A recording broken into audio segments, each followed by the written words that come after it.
Hello, Spike Chartel here with another randomly produced video.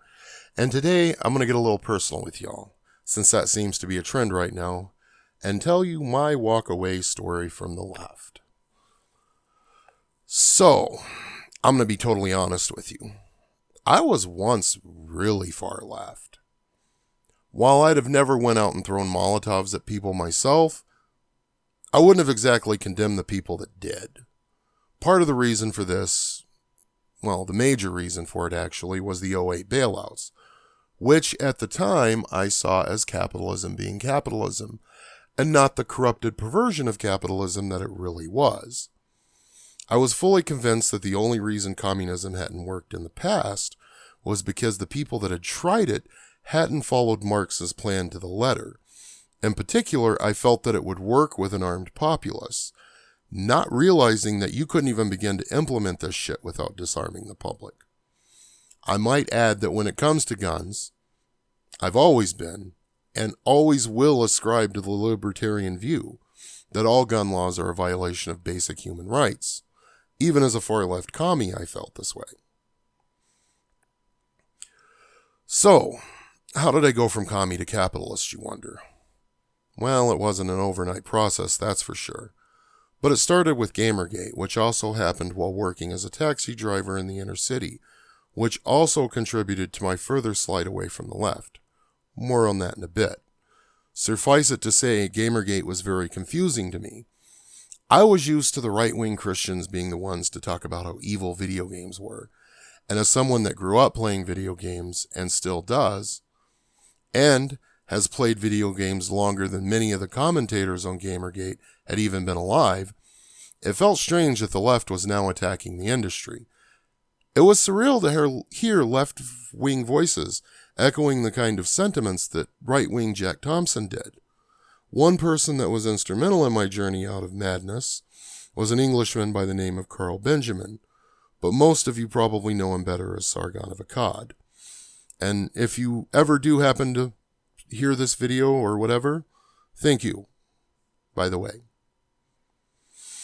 Needless to say, at this point, I slowly started to question other things the left had told me for years.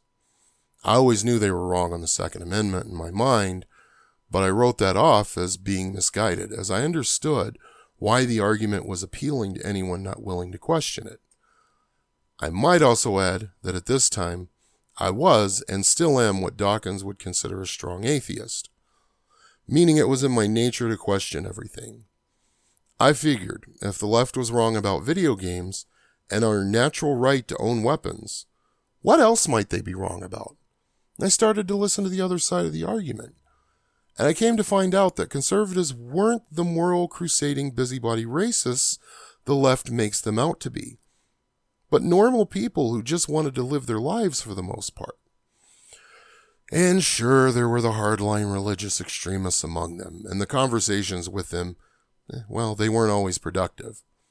But I found that most of the conversations I talked to, or most of the conservatives I talked to, didn't give a fuck one that I didn't believe in their sky wizard, like I was told they would. I found out that conservatives were also pissed off about the bank bailouts, and that not all of their arguments were God commands it, but were actually well thought out arguments using facts and reason. And while I wasn't totally convinced at this point, that brings me to my next point, driving that taxi in the inner city. I'd done that full time for about 4 or 5 years, and in that time I saw what the results of leftist leadership wrought. While everyone I met in Detroit was still convinced that it's in the shape it is because of evil Republicans, a thorough look at the history of the city led me to the realization that a Republican hadn't held power there for over 50 years. How exactly could its decay be the fault of a party that has zero power there? Then I moved to a Republican-controlled suburb, where I still live, and realized an odd fact, that most of the people living in Democrat-ran Detroit wanted nothing more than to move to a Republican-controlled suburb, because they're safer, cleaner, better schools, and better opportunities. I couldn't and still can't understand how the citizens of Detroit still vote Democrat, nor how they still think the party that hasn't held a shred of power there in half of a century is somehow responsible for its decimation. Then 2016 rolled around. At this point, I was still fairly far left. Even supported Bernie Sanders because I thought, hey, this guy is different from the other Democrats. Oh, how mistaken I and every other one of his supporters were, though I suppose, unlike the majority of them, I actually saw it eventually. Around the time he said white people didn't know what it was like to be poor, which didn't set well with me, seeing as I'd spent 2 years in homeless shelters due to a lot of personal issues in my life, some of which were the direct result of my then Marxist attitude towards everything. Though I will point out, I would have never supported destroying America. I just wanted to destroy capitalism, but still keep the freedom of speech and such, not knowing how impossible that was. Needless to say, I was pretty misguided in the early teens. And while I wasn't a Trump supporter at this point, I was kind of steering away from the radical left ideology, and for a while there promoted voluntary mutualism. I'd also thought maybe it was something that could be done through the capitalist system to offset capitalists eventually and replace them. When the DNC fucked Bernie, and I say fucked with quotation marks, out of the nomination, something I'd later realize was them doing an unintentional favor for we the people, I'd had enough. I wasn't going to vote Republican at that point, but I, for a while there, supported the LP, and in 2016 I did vote for Gary Johnson, because I thought he was less of a dumpster fire than Clinton or Trump at the time.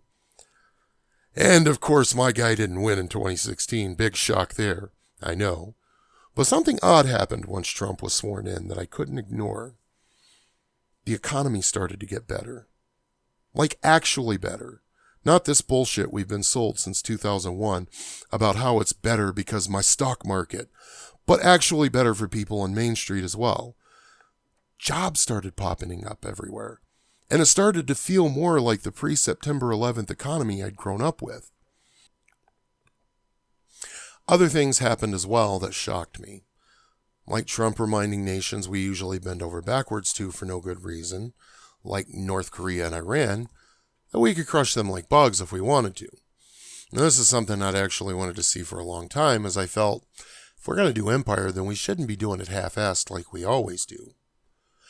He also got serious about border security, another issue I'd been thinking should be taken more seriously than it had been from either party, which usually just gave us lip service on the issue, then they'd go back to their multi-million-dollar homes landscaped by illegal aliens.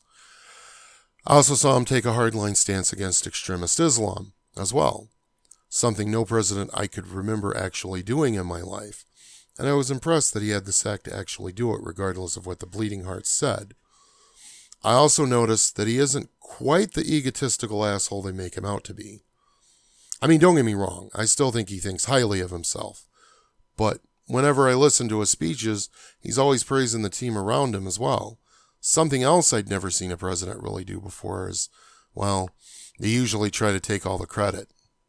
Ever since about 2017 or 18, I've been a Trump supporter because of these things. I might also add that I thought the Russia stuff was ridiculous from the start.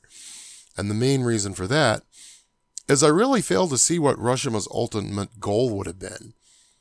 And it felt like the left was trying to make us all think we were living in a poorly written spy novel from the 50s.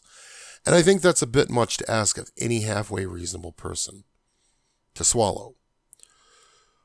So in closing, I want to say two more things. One, there is a lot I'm leaving out here, obviously. I don't want this video to be an hour long, but you're more than welcome to ask questions in the comments. And two, I find it funny that the very same atheists that loved me when I thought just like them now look at me like I just arrived from outer space when I say I'm a secular conservative. I've actually gotten more shit from these people than I have from religious conservatives. And it's like they feel like if you don't believe in the Sky Wizard, then you have to support the Democrats. But that just doesn't track with me. When I really think about it, it actually seems odd to me that atheists would generally lean left, while the religious would lean right.